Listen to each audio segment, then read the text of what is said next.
Assalamualaikum warahmatullahi wabarakatuh. Nama saya Deva Elmawati dengan NIM 2020111279. Saya dari manajemen 1E. Di sini saya akan membahas Islam dan iptek. Di zaman sekarang ini, kemajuan tidak bisa dibendung lagi. Dunia semakin maju dan semakin modern. Dengan kemajuan tersebut, ilmu pengetahuan dan teknologi semakin maju dan berkembang, bahkan semakin modern. Dalam Islam, ilmu pengetahuan dan teknologi adalah suatu keharusan dan harus sesuai dengan pandangan Islam. Ilmu pengetahuan dan teknologi tanpa pandangan Islam, maka akan terjadi kekacauan baik secara fisik maupun non-fisik. Perkembangan ilmu pengetahuan yang terjadi saat ini secara nyata bahwa dampak pada aspek agama, budaya, dan ilmu pengetahuan teknologi atau iptek di masyarakat. Namun pada hakikatnya agama dan sains tidak harus dipertentangkan tetapi saling mengisi. Pengetahuan dan teknologi tanpa didasari nilai-nilai agama Islam akan tidak terkendali. Sedangkan Islam tanpa ilmu pengetahuan dan teknologi tidak berarti. Tidak bisa diragukan lagi bahwa seiring perkembangan zaman, kemajuan teknologi mampu membawa perubahan besar terhadap dunia, termasuk terhadap sebuah peradaban. Lalu, bagaimana pandangan Islam terhadap ilmu pengetahuan dan teknologi? Banyak dari kita yang belum menyadari bahwa Allah telah memerintahkan umat Islam untuk mempelajari ilmu pengetahuan dan teknologi jauh sebelum teknologi itu diciptakan. Bisa kita lihat dari firman-Nya sebagai berikut. A'udzubillahi minasyaitonirrajim. Bismillahirrahmanirrahim. Iqra' bismi rabbikal ladzi khalaq. Khalaqal insana min 'alaq. Iqra' wa rabbukal akram. Alladzi 'allama bil qalam. 'Allamal insana ma lam ya'lam. Artinya, bacalah dengan menyebut nama Tuhanmu yang menciptakan. Dia telah menciptakan manusia dari segumpal darah. Bacalah, dan Tuhanmu lah yang Maha Pemurah, yang mengajarkan manusia dengan perantara kolam. Dia mengajarkan kepada manusia apa yang tidak diketahuinya. Surat Al-Alaq ayat 1-5. Kenapa Allah memerintahkan kita untuk mempelajari ilmu pengetahuan dan teknologi? Pertama, karena dengan mempelajarinya kita akan semakin menyadari bahwa kebesaran Allah itu ada. Misalnya pada penciptaan langit dan bumi, adanya siang dan malam, berlayarnya perahu, turunnya air hujan, dan menghidupkan tanah yang sudah mati, adanya perbedaan bahasa, perbedaan kulit, dan masih banyak lagi realitas yang lainnya.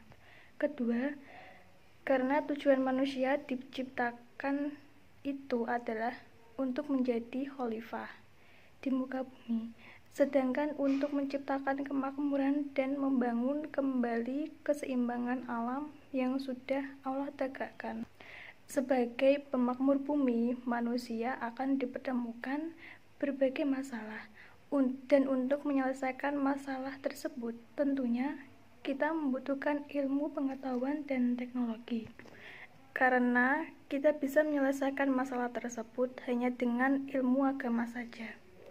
Maka inilah alasan mengapa Allah memerintahkan kita untuk mempelajari ilmu pengetahuan dan teknologi. Dengan adanya ilmu pengetahuan dan teknologi, kita bisa mewujudkan Islam dan rahmatan li alamin, atau yang menjadi rahmat bagi alam semesta. Apa kolerasi antara iptek dan Islam? Hal ini terdapat dalam surat Al-Anbiya ayat 80 dan yang artinya, dan telah kami ajarkan kepada Daud guna memelihara kamu dalam peperanganmu, maka hendaklah kamu bersyukur kepada Allah. Berdasarkan tafsirnya, Islam menganjurkan kita untuk menciptakan atau membuat alat yang dapat memudahkan pekerjaan kita. Dan itulah teknologi. Teknologi memang memiliki dua sisi. Ia bisa bermanfaat apalagi digunakan dengan tujuan yang baik, seperti meningkatkan akses terhadap informasi keagamaan sebagai acuan untuk waktu ibadah, memudahkan cara beramal kepada sesama manusia, sebagai penyedia konten ceramah, video keagamaan, dan yang paling penting kita, generasi muslim, sebagai agen of change untuk menyebarkan dakwah dan syiar-syiar agama melalui sosmed dan website. Teknologi juga bisa menjadi musuh apabila digunakan dengan tujuan yang tidak baik, seperti menyebarkan hoax dan menonton tontonan yang tidak baik. Inilah saatnya kita sebagai generasi muslim untuk memanfaatkan teknologi dengan baik agar bisa bermanfaat untuk umat dan agama. Kalau bisa, kita jangan hanya memanfaatkan saja, tetapi juga mulai berkreasi untuk menciptakan teknologi baru yang mampu memajukan peradaban Islam. Maka mari kita junjung tinggi ilmu pengetahuan dan teknologi, karena peradaban yang maju dimiliki oleh orang-orang yang menjunjung tinggi ilmu pengetahuan dan teknologi. Apakah ilmu pengetahuan dan teknologi bisa memajukan peradaban? Teknologi bisa memajukan peradaban. Perlu kita ketahui, pada zaman Khalifah Abbasiyah, banyak ilmuwan-ilmuwan yang lahir pada umat Islam, seperti Al-Khawarizmi yang menemukan angka 0, Ibnu Sina yang menemukan alat-alat medis dan menjadi acuan medis di dunia, Al-Farabi yang merupakan bapak kedua ilmu logika dan filsafat, Ibnu Khaldun sebagai bapak sosiologi Islam, dan masih banyak ilmuwan-ilmuwan muslim yang lainnya. Ilmuwan ini tidak hanya mempunyai kecerdasan intelektual atau IQ, dan juga mempunyai kecerdasan emosi atau EQ, dan kecerdasan spiritual atau SQ. Dengan demikian, cara untuk memajukan peradaban adalah dengan banyak menciptakan agen perubahan atau ilmuwan yang mempunyai 3 aspek, yaitu IQ, EQ, dan SQ. Apakah tahapan iptek bisa memajukan peradaban? Bisa, dengan mendidik generasi muda untuk mengenal ilmu pengetahuan dan teknologi. Lalu mereka akan beranjak dewasa dan menjadi ilmuwan.